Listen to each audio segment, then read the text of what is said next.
Oh shit. So we're spectating Fra this game. That's not what I want.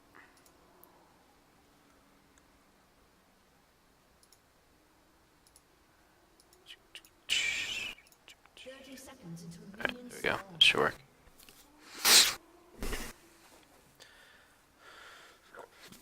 So Fra has decided to play Annie into a Yasuo. Oh no, I guess it's Diana. Which isn't something he will likely play all that much. But we can look at laning and see if there's any glaring mistakes Fra is making. See if we can.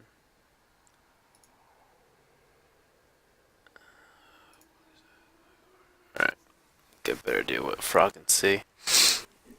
No one ever comments are cheating. No one's actually watching for an invade. That might be a recent change. No, Fra, so you definitely don't want to do that. Because you're already missing. You're already missing CS. It's gonna take you so much longer to get the lane. So there goes the first one.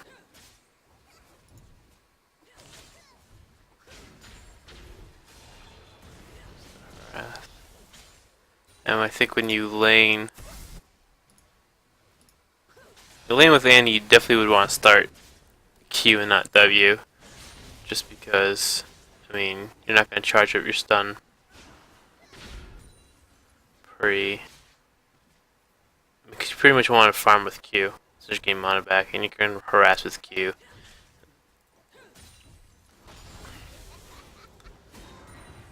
I mean, now you got your stun up, but some healthy harass. You can do the same with Q without pushing your wave and for better farming. You probably get it. You have the longest on Annie. You have the longest AA range in the game, so you gotta do a better job. Like you could easily be harassing Diana because she's melee, so getting some spells down on her. You miss your stun there. If you had landed your stun, you'd hit her with autos, hit her with a Q, and put your knight on her. She would probably be dead right there. So now she's got it back, so you've got free farm. And this is where holding on to your stun as mid Annie doesn't work because you're gonna want to use as much, get every last hit, like you're missing last hits here. But using so if you miss the last hit, she's even back.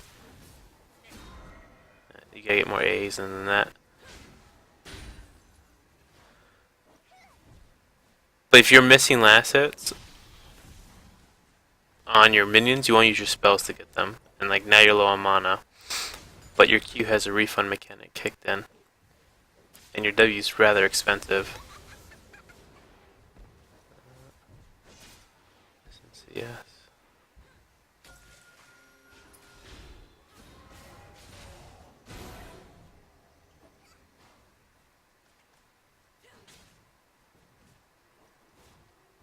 No, that's much better with the harass.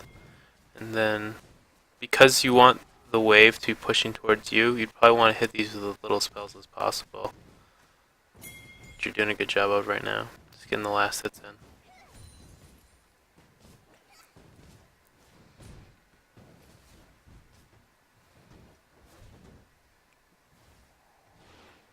Now, your wards are pretty typical. Yeah, now that I wouldn't do.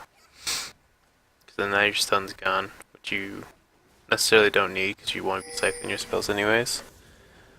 But on, you know, with that little mana, and with now the wave now kind of frozen towards her, it's not the best thing to do.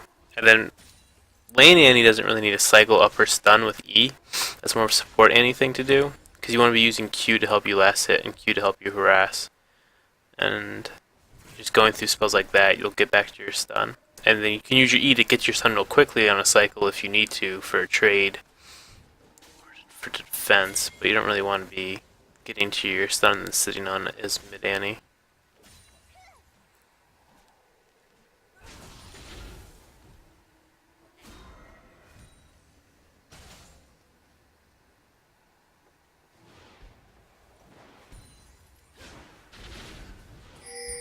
fact that you've made her back and are even in CS right now is mind-boggling.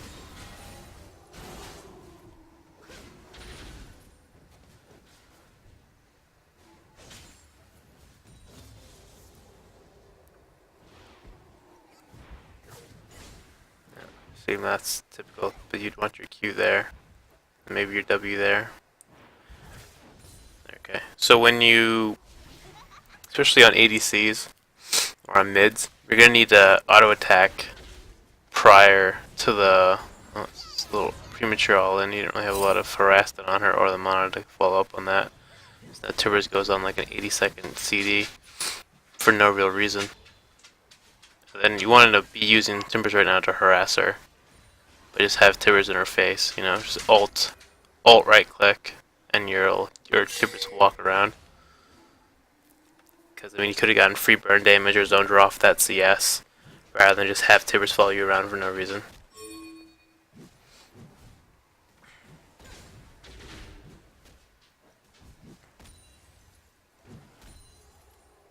Just seems like a. I'm not sure if you know how to control Tibbers, but that's something you want to do. Um,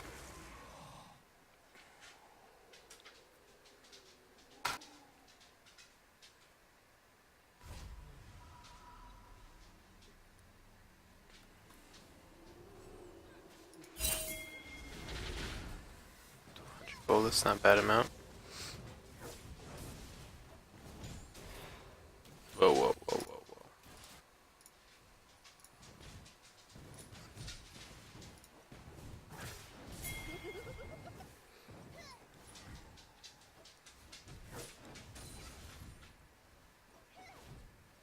And a little too.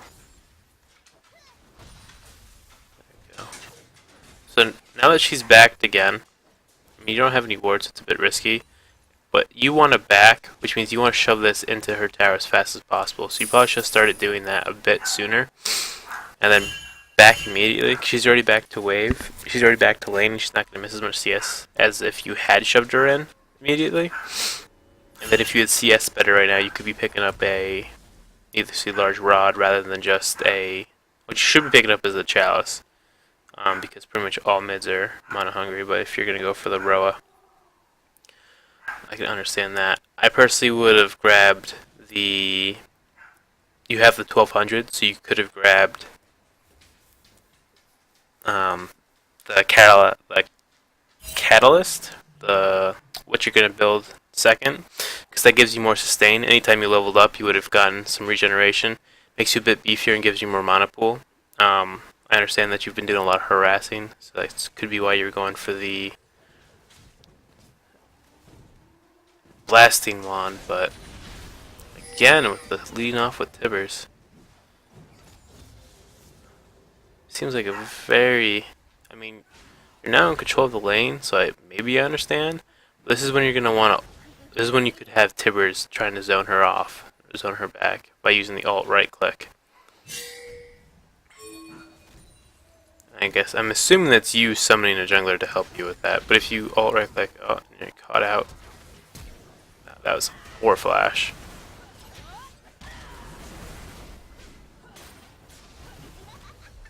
Alt right with Tibbers. Tibbers could have both those kills for you. This is risky for you, but Tibbers could be out there.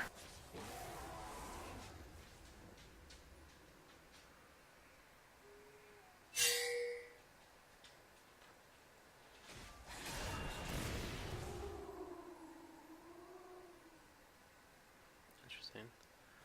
So your wards, they're good defensive wards, but there are better placements for them than right in the lane, especially if you're not rushing to get to CS, or you have some time. It's better to put your wards a bit further out or a bit deeper into their territory, so you can see where their jungler is moving. And it also defends you against more gank paths. Right now you're pretty safe from both gank paths, because you'll be able to see them coming up. Trying to get around you on the right by your Wraith camp, but on the left, if they decide, they can sneak around that ledge from that ward if they don't come from their red. It's a bit hard to explain, but essentially, essentially, since this is all dark right here, they can come from their jungle right into here and come around, which is a deadly gank path if you're at all pushed up. And it's the same down here, except this ward's there, so you can see that. But like warding here and warding around here protects you from, you know, these deep ganks on both sides, which can get you into a lot of trouble. Also gives you warning when they're coming your way. It's the same reason you might want to drop a ward here or drop a ward, you know, here. It's because you could just see, you know, same as over here, or you wouldn't want to do over here, but your support might want to do one over here. You could see where the jungler's movements are, and you can better predict them. Like if you see them going to wraiths or headed over towards their golems, you can tell, hey, their jungler's at the golem. Your entire team now knows, you know, where their jungler is, and they can be more aggressive down bot, or they can, you know, be more safe up top.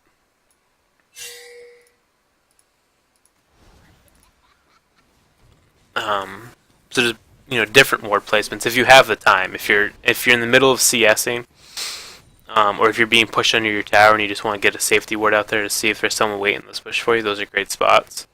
But if you have a bit of time to go, and like right now when you're last hitting and you're failing to last hit, like that hit right there, that was, I don't even know, didn't have your stun up, or if you did, you just failed to land Tibbers.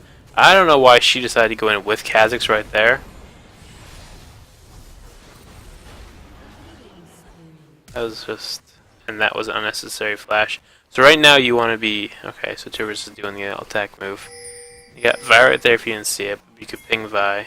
And I think they want to do Dragon, which, oh no, it's Brahms clearing your. So you know Vi is over there, which means this could quickly turn into a 2v2.